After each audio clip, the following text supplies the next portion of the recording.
بسم اللہ الرحمن الرحیم۔ ناظرین، آج کی اس ویڈیو میں ہم آپ کو حضور پاک صلی اللہ علیہ وآلہ وسلم کے بچپن اور نوجوانی کے چند دلچسپ واقعات سنائیں گے۔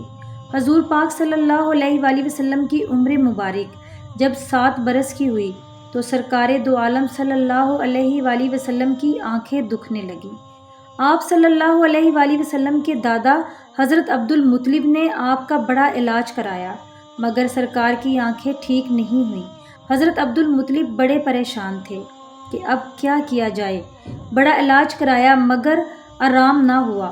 آپ پریشان بیٹھے سوچ رہے تھے کہ کسی جاننے والے نے کہا، اے سردار قریش، پریشان نہ ہو، مکہ کے قریب عکاظ بازار ہے، اس بازار کے ساتھ ایک طبیب کا گھر ہے، بڑا قابل ہے، وہ دوائی بھی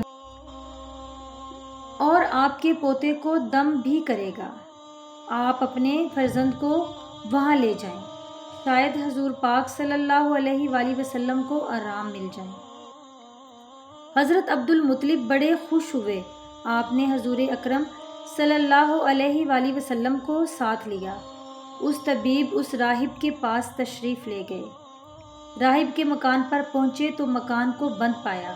آوازیں دی، لوگوں نے کہا کہ اب بھی دروازہ بند ہوا ہے، اب 1 سال کے بعد پھر کھلے گا، اب اس کا کھلنا مشکل ہے۔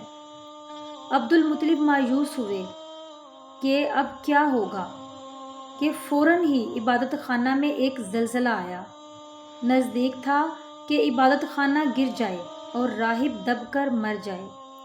جلدی سے راہب گھبرا کر باہر نکل آیا، چاروں طرف دیکھتا اور کہتا تھا کہ آج کون یہاں پر آیا ہے جس کی تعظیم کے لیے عبادت خانہ سجدہ کرتا ہے، جس کی زیارت کی خوشی میں مکان جھومتا ہے، جن کے خوف سے یہ مکان لرز رہا ہے۔ جب حضور پاک صلی اللہ علیہ وآلہ وسلم پر نظر پڑی تو گھبرا کر بولا، اے عبد المطلب، تم اس بچے کو نہیں جانتے کہ یہ کون ہے؟ یہ دنیا و جہاں کا نبی، گناہ گاروں کا شفیع ہے۔ اگر میں اپنے عبادت خانے سے باہر نہ آتا تو فوراً دب کر مر جاتا۔ اے عبد المطلب، ان کی حفاظت کرو، اور ان کے دشمن اکثر یہودی ہیں۔ عبد المطلب نے کہا کہ اے راہب، میرے بچے کی آنکھیں دکھتی ہیں، سنا ہے کہ تم علاج کرتے ہو۔ راہب نے کہا، کیا تم طبیب کو مریض اور بیمار کے پاس لائے ہو؟ یہ فرزند جہاں برکت، طبیب جہاں کے لیے شفا ہے، اس کا منہ خزانہ ہے شفا اور بقا کا۔ اے عبد المطلب، ان کا علاج اور ان کی دوا انہی کے پاس ہے، تم ان کے منہ کا لعاب ابھی ان کی آنکھوں میں لگاؤ۔ یہ سن کر عبد المطلب نے آپ کے منہ کا لعاب آپ کی آنکھوں میں لگایا۔ لعاب کا لگانا تھا کہ مریض کے لیے شفا کا بہانہ تھا۔ یہی لعاب آپ صلی اللہ علیہ وآلہ وسلم کا علاج بنا۔ جیسا کہ ہجرت کے موقع پر غار ثور میں ابوبکر صدیق رضی اللہ تعالی عنہ کو سانپ نے کاٹ لیا تو صلی اللہ علیہ وآلہ وسلم کا لعاب حضرت ابوبکر صدیق رضی اللہ تعالی عنہ کے لیے تریاق بن گیا۔ ابن راویہ رحمۃ اللہ علیہ نے اپنی مسند میں حضرت علی رضی اللہ تعالی عنہ سے روایت نقل کی کہ میں نے رسول خدا صلی اللہ علیہ وآلہ وسلم کو فرماتے سنا کہ میں جاہلیت کی رسوم بد اور لہو لعاب کی طرف کبھی بھی متوجہ نہیں ہوا، سوائے 2 راتوں کے، اور ان 2 راتوں میں اللہ تعالیٰ نے مجھ بے خطا اور معصوم رکھا۔ ایک رات کا واقعہ تو یہ ہے کہ مکہ کے چند نوجوان، یعنی آپ صلی اللہ علیہ وآلہ وسلم اپنے گھر کی بکریوں کے ریوڑ میں تھے۔ میں نے اپنے ساتھی سے کہا، ذرا میری بکریوں کی نگرانی تاکہ میں مکہ جا کر نوجوانوں کا شغل دیکھوں۔ اس نے کہا، اچھا ٹھیک ہے۔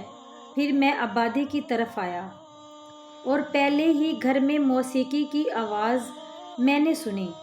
پوچھا، یہ آواز کیسی ہے؟ کسی نے بتایا کہ شادی کا سلسلہ ہے۔ موسیقی سننے کے لیے بیٹھ گیا۔ اللہ تعالیٰ نے میرے کانوں کو تھپ تھپایا اور میں سو گیا۔ حتیٰ کہ دوسرے روز سورج کی آمد پر اس کی شعاعوں نے مجھے بیدار کر دیا۔ میں اٹھ کر اپنے ساتھی کے پاس گیا۔ اس نے پوچھا، اتنے لمبے وقت تم کیا کرتے رہے؟ میں نے اس کو پوری آپ بیتی سنائی۔ دوسری رات پھر میں نے اپنے کہ میری بکریوں کا خیال رکھنا، میں جا کر کچھ شغل کروں۔ اس نے اقرار کیا اور میں مکہ شہر کی طرف روانہ ہو گیا۔ یہاں آ کر میں نے موسیقی کی ویسے ہی آواز سنی جیسے میں نے گزشتہ رات سنی تھی۔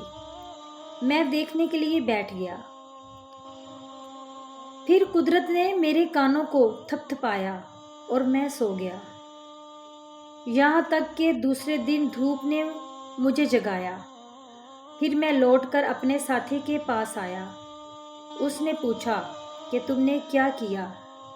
میں نے کہا کہ مجھے کچھ بھی یاد نہیں۔ ایسی ساری صورتحال بتائی۔ اس کے بعد میں نے کبھی ایسا ارادہ نہیں کیا اور نہ ہی مجھے کوئی رغبت ہوئی، یہاں تک کہ اللہ تعالیٰ نے نبوت سے سر بلند سرفراز فرمایا۔